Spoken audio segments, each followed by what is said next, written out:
حضرت امیر المؤمنین حضرت معاویہ بن ابی سفیان، جس کے نام لینے پہ آج پابندی ہے، جس کا نام لیتے ہی لوگ مشکوک سمجھتے ہیں۔ حضرت معاویہ رضی اللہ تعالی عنہ صحابی رسول ہے، کاتب وحی ہے، آپ نے قرآن کو لکھا ہے۔ آپ کی فضیلت کے بارے میں آپ صلی اللہ علیہ وسلم نے بہت سارے احادیث بیان فرمائی، ان میں سے احادیث مبارکہ یہ ہے: اللہم اجعلہ ہادیا مہدیا، اے اللہ آپ امیر معاویہ کو ہادیا مہدیا بنا دیں، ہدایت دینے والا اور ہدایت یافتہ بنا دیں۔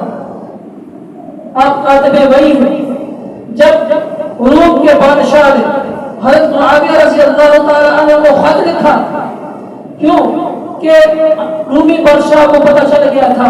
کہ حضرت معاویہ رضی اللہ تعالی عنہ اور حضرت علی رضی اللہ تعالی عنہ کا آپس میں کچھ لڑائی چل رہی ہے، ابھی تک ان کے تعلقات کچھ اچھے نہیں ہیں، تو روم کے بادشاہ نے خط لکھا حضرت معاویہ رضی اللہ تعالی عنہ کو اور کہا کہ آپ اپنے علاقے کی سرحدیں میرے لیے کھول دیں، تو میں حضرت علی رضی اللہ تعالی عنہ کے ساتھ جنگ کرتا ہوں، میں آپ کا ساتھ دیتا ہوں۔ امیر المؤمنین حضرت معاویہ رضی اللہ تعالی عنہ نے بڑا زبردست جملہ کہا، اس کو خط میں زبردست کرارا جواب دیا، کہا اے لعنتی خاموش ہو جا، اگر تو اپنے ارادے سے باز نہیں آیا تو میں اپنے چچا زاد بھائی علی رضی اللہ تعالی عنہ سے صلح کر کے دونوں مل کے تم پہ چڑھائی کروں گا، دونوں مل کے تم پر حملہ کریں گے۔ اس رومی بادشاہ کو بڑا زبردست کرارا جواب دیا۔ اگرچہ صحابہ کی آپس میں لڑائیاں ہوئی، جنگ و جدال ہوئے، لیکن وہ لڑائیاں کچھ عرصے تک تھی، کچھ مدت تک تھی، لیکن پھر بعد میں وہ آپس میں اتفاق ہو گیا، صلح ہو گئی۔ بھائی بھائیوں میں اختلاف ہو جاتا ہے، باپ اور بیٹے کا اختلاف ہو جاتا ہے، بھائی بھائی کی لڑائی ہو جاتی ہے، گھر میں لڑائیاں ہو جاتی ہیں، بعد میں آپس میں صلح بھی ہو جاتی ہے، لیکن وہ صحابی رسول ہیں، ان کی لڑائی کا ذکر کی جاتی ہے۔ آج ممبر پر انہوں نے جو لڑائیاں کی وہ تو بیان کیا جاتا ہے، لیکن بعد میں انہوں نے جو صلح کری وہ بیان نہیں کی جاتی، وہ ہمیں بتایا نہیں جاتا۔ کیونکہ ہم صحابہ کے بارے میں متنفر ہو جائیں۔ میں نے پہلے بھی عرض کیا تھا کہ اگر ہم صحابہ کے بارے میں متنفر ہو،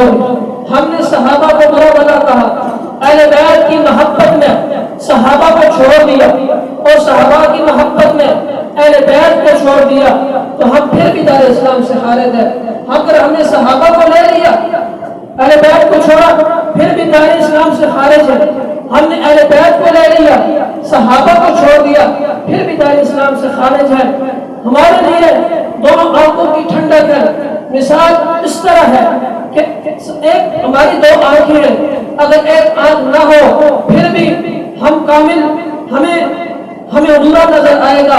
ہم کامل انسان نہیں بنیں گے۔ اسی طرح ہم نے اگر صحابہ کو چھوڑ دیا تب بھی ہمارا ایمان مکمل نہیں، اگر ہم نے اہل بیت کو چھوڑ دیا تب بھی ہمارا ایمان مکمل نہیں۔ میرے بھائیو اور دوستوں بزرگوں، پوری بات کا خلاصہ یہ ہے کہ ہم نے اہل بیت سے بھی محبت کرنی ہے، صحابہ کرام سے بھی محبت کرنی ہے، صحابہ کرام کو بھی اپنا آئیڈیل بنانا ہے اور اہل بیت کو بھی اپنا آئیڈیل بنا کے زندگی گزارنی ہے۔ اللہ رب العزت سے دعا ہے، اللہ رب العزت